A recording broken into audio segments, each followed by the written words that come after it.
চাই, জুলাই যদি না হতো বর্তমান সরকার হতো না।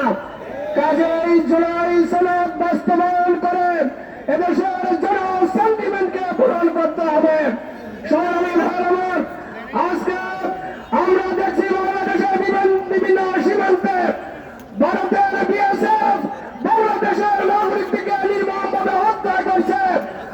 এবং আপনারা দেখেছেন গাইবান্ধায় এশিয়া মহাদেশের সবচেয়ে বড় রাম মূর্তি স্থাপন করার জন্য তারা কার্যক্রম হাতে নিয়েছে।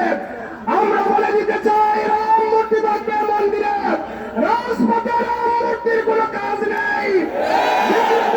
মুসলমানের দেশে যদি রাম মূর্তি স্থাপন করা হয় তাহলে দেশের মানুষ নীরবে বসে থাকবে না।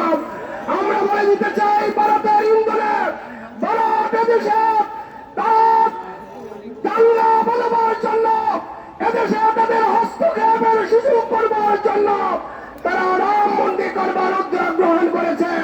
আমরা বলে দিতে চাই, রাম মূর্তি বাংলাদেশে হবে না। রাম মূর্তি যদি হয় মন্দিরে হবে, রাজপথে নয়।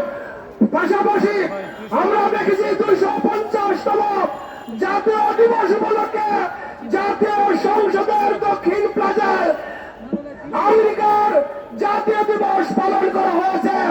সেখানে বিরোধী দলীয় নেতা এবং আমাদের দেশের শীর্ষ নেতৃবৃন্দ আমেরিকার বন্দনাতে বলে মেতে উঠেছে। আমরা বলে দিতে চাই, বাংলাদেশের